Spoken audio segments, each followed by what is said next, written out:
अथ शान्तिकरणम्। ॐ शन्न इन्द्राग्नि भवतामहोभिः शन्न इन्द्रावरुणारातहव्या शमिन्द्रा सोमा सुविताय संयो शन्न इन्द्रापूषणा वाजसातौ ॐ शन्नो भग शमुना सन्तु अस्तु शन्न पुरन्दे शमुसन्तु रायः शन्न सत्यस्य सुयमस्य शंस शन्नो अर्यमा पुरुजातु अस्तु ॐ शन्नो धाता शमुधर्ता नो अस्तु शन्न उरुचि भवतु स्वदाभिः शं रोदसी प्रियति शन्नो अद्रे शन्नो देवानां सुहवानि सन्तु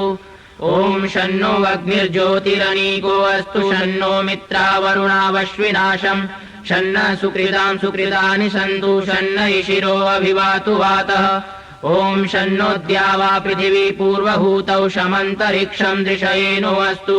शन्न ओषधिर्वनिनो भवन्तु शन्नो रजसस्पतिरस्तु जिष्णु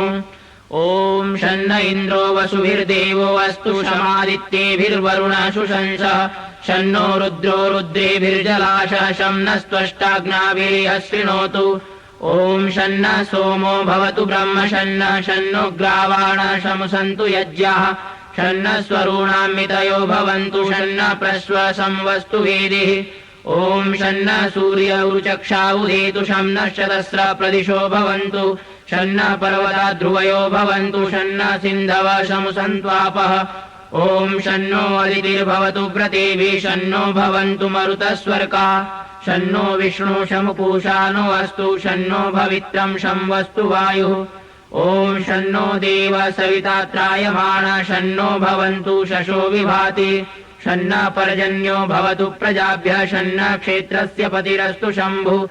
ॐ शन्नो देवा विश्वदेवा भवन्तु शं सरस्वती सदेभिरस्तु शमभिषा च शमुरातिषा च शन्नो दिव्या पार्थिवा शन्नो अप्या ॐ शन्न सत्यस्य पतयो भवन्तु शन्नो अर्वन्तः शमुसन्तु गावः शन्न ऋभव सुकृता सुहस्ता शन्नो भवन्तु पितरो हवेषु ॐ शन्नो अजयेकपाद्देवो अस्तु शन्नो ईर्बुध्न्यः शं समुद्रः शन्नो अपान्नपात्पेरुरस्तु शन्न पृश्निर्भवतु देवगोपा ॐ इन्द्रो विश्वस्य राजते शन्नो अस्तु द्विपदे शं चतुष्पदे ॐ शन्नो वातः पवतां शं नस्तपतु सूर्यः शन्नः कनिक्रदद्देवः पर्जन्यो अभिवर्षतु ॐ आहानिशं भवन्तु नः शं रात्रिः प्रतिधीयताम् शन्न इन्द्राग्नि भवतामवोभिः शन्न इन्द्रावरुणारातहव्या शन्न इन्द्रापूषणा वाजसातौ शमिन्द्रा सोमा सुविताय संयोः ॐ शन्नो देवीरभिष्टय आपो भवन्तु पीतये संयोरविस्रवन्तु नः ॐ द्यौः शान्तिरन्तरिक्षं शान्तिः पृथिवी शान्तिरापः शान्तिरोषधयः शान्तिः वनस्पतयः शान्तिर्विश्वे देवाः शान्तिर्ब्रह्म शान्तिः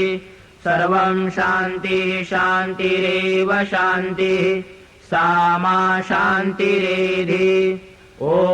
तच्चक्षुर्देवहितं पुरस्तात् शुक्रमुच्चरत् पश्येम शरदः शतं जीवेम शरदः शतं शृणुयाम शरदः शतं प्रब्रवाम शरदः शतमदीनास्याम शरदः शतं भूयश्च शरदः शतात् ॐ यज्जाग्रतो दूरमुदयति दैवं तदु सुप्तस्य तथैवैति दूरङ्गमं ज्योतिषां ज्योतिरेकं तन्मे मनः शिवसङ्कल्पमस्तु ॐ येन कर्माण्यपसो मनीषिणो यज्ञे कृण्वन्ति विदधेषु धीराः यदपूर्वं यक्षमन्तः प्रजानां तन्मे मनः शिवसङ्कल्पमस्तु ॐ यत्प्रज्ञानमुत चेतो धृतिश्च यज्ज्योतिरन्तरमृतं प्रजासु यस्मान्नरिते किञ्चन कर्म क्रियते तन्मे मनः शिवसङ्कल्पमस्तु। ॐ येनेदं भूतं भुवनं भविष्यत्परिगृहीतममृतेन सर्वं येन यज्ञस्तायते सप्तहोता तन्मे मनः शिवसङ्कल्पमस्तु। ॐ यस्मिन् ऋचः सामयजूंषि यस्मिन् प्रतिष्ठिता रथनाभाविवाराः यस्मिंश्चित्तं सर्वमूतं प्रजानां तन्मे मनः शिवसङ्कल्पमस्तु। ॐ